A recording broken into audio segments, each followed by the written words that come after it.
Alam mo ba na kaya mong makaipon ng 100,000 sa mas maikling panahon kaysa sa iniisip mo?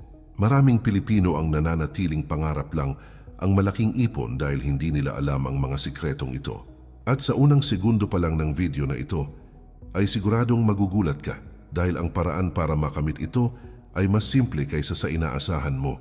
Sa mundo ngayon na lahat ay puro gastos at puro abala, ay napakadaling maligaw sa maling direksyon.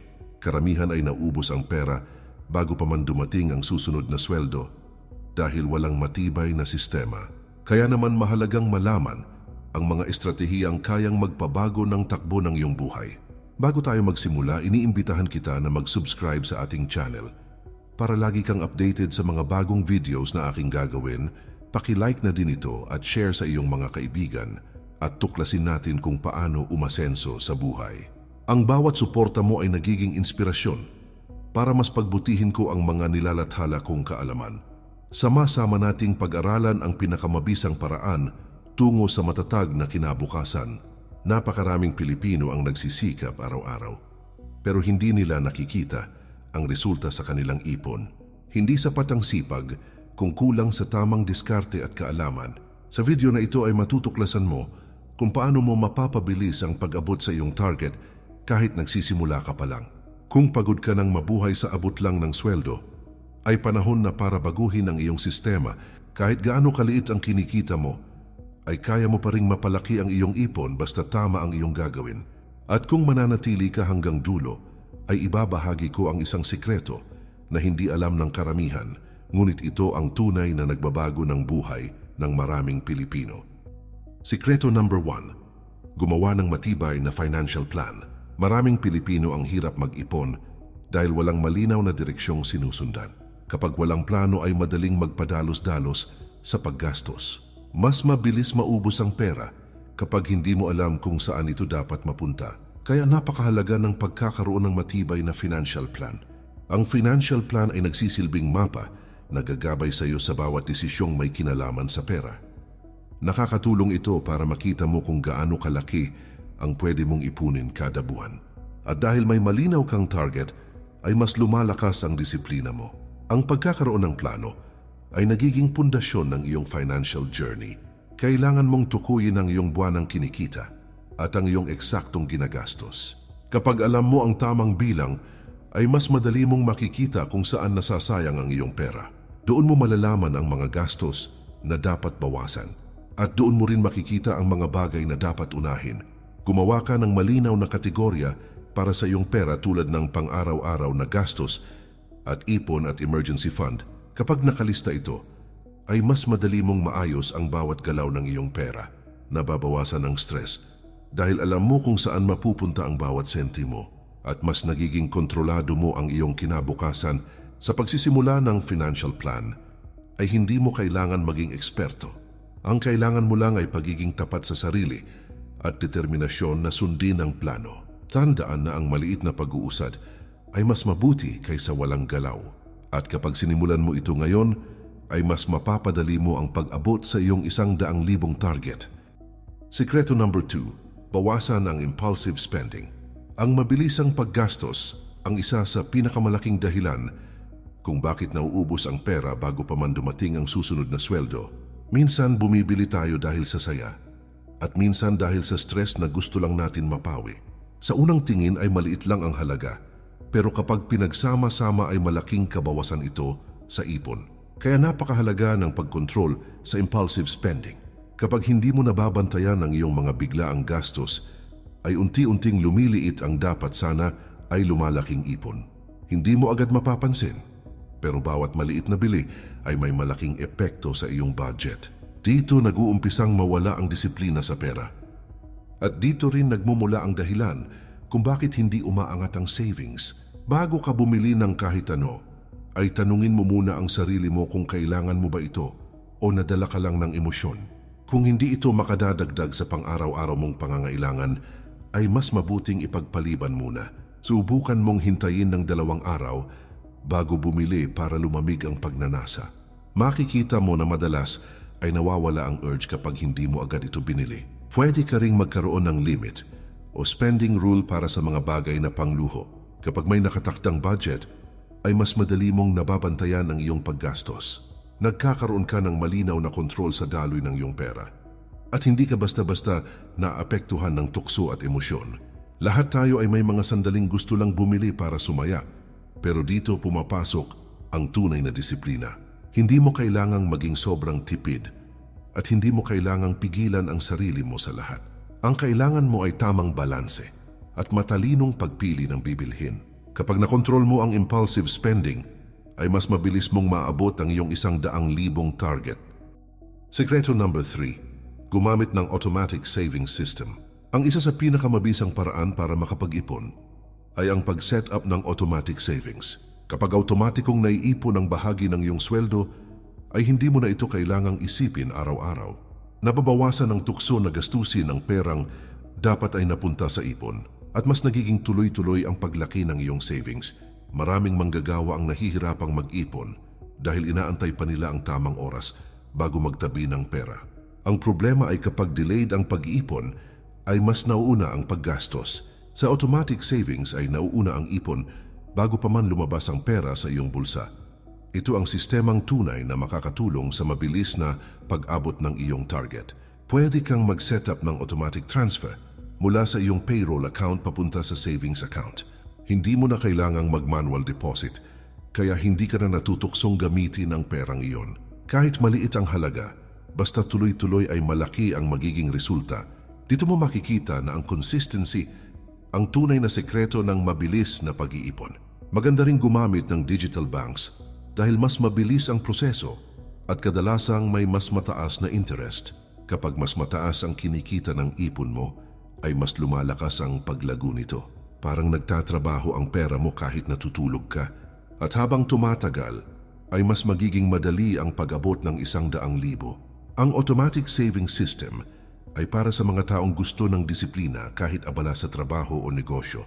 Hindi mo kailangan maging perpekto sa pag-budget basta may malinaw kang sistema. Sa bawat buwan na lumilipas, ay mas makikita mo ang pag-usad ng iyong ipon at mas mapapatunayan mo na kapag may tamang sistema, ay kaya mong makaipon ng 100,000 sa maikling panahon.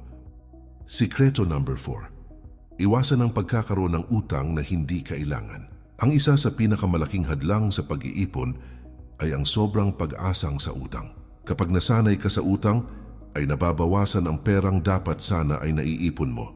Mas napupunta ang pera sa pambayad ng interes at hindi sa paglago ng iyong savings. Kaya napakahalaga ng pag-iwas sa mga utang na hindi naman kinakailangan. Maraming tao ang napapasabak sa utang dahil sa mga bagay na hindi naman mahalaga. Madalas itong nagsisimula sa maliit pero unti-unting lumalaki habang tumatagal. At kapag hindi mo ito nabantayan, ay nagiging cycle na mahirap takasan. Ito ang dahilan kung bakit kailangang maging maingat sa bawat desisyon tungkol sa pera. Bago ka mangutang, ay tanungin mo muna kung kaya mo ba itong bayaran sa tamang oras. At tanungin mo rin kung tunay na kailangan mo ba talaga ang bagay na ito. Kung ito ay para lamang sa pansamantalang luho, ay mas mabuting huwag na lang. Mas makakatulong na pag-ipunan ito kaysa ipilit kahit hindi kaya ng budget. Pwede ka ring gumawa ng personal rule na hindi ka utang para sa mga bagay na hindi kumikita ng pera. Mas magandang mangutang lamang kung ito ay para sa investment or emergency na hindi maiiwasan. Kapag malinaw ang iyong boundaries, ay mas madali mong makokontrol ang iyong pera at mas magiging maayos ang takbo ng iyong buhay pinansyal. Kapag hindi ka nalulubog sa utang, ay mas mabilis mong nakikita ang paglaki ng iyong ipon. Umaangat ang disiplina mo dahil hindi ka nakaasa sa hiniram na pera. Nagkakaroon ka ng mas malayang pagkilos dahil wala kang mabigat na responsibilidad sa likod.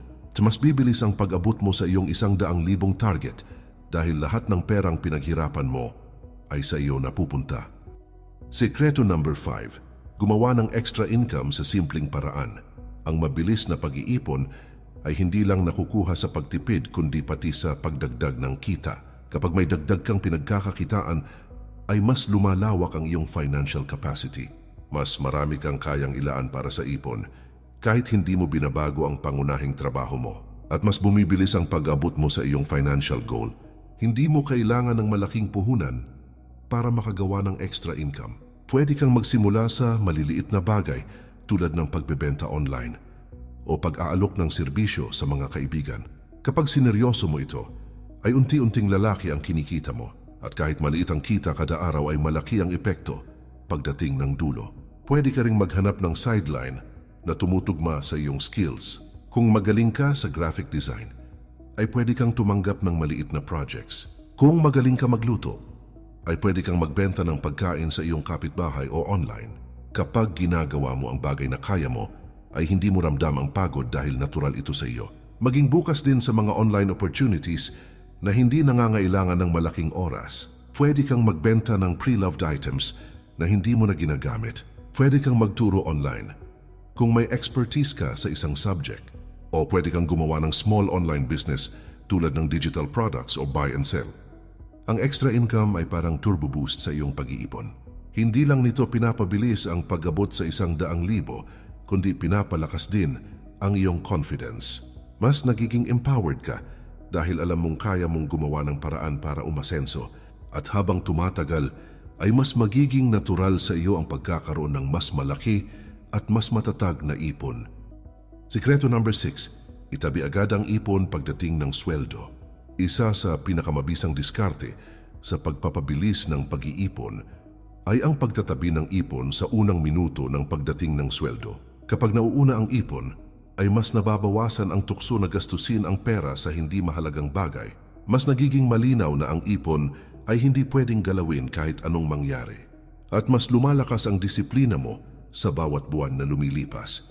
Maraming tao ang nauubusan ng ipon dahil inuuna nila ang lahat ng gastos bago magtabi. Kapag inuuna ang gastos, ay kadalasan ay wala nang natitira sa dulo. Sa pag-uuna ng ipon, ay mas nagiging kontrolado ang daloy ng iyong pera at mas nakikita mo agad ang direksyon ng iyong financial progress. Pwede mong itabi ang kahit 10% hanggang 20% ng iyong sweldo bilang panimula. Kung maliit ang kita mo, ay hindi kailangan na malaki ang ilaan basta consistent.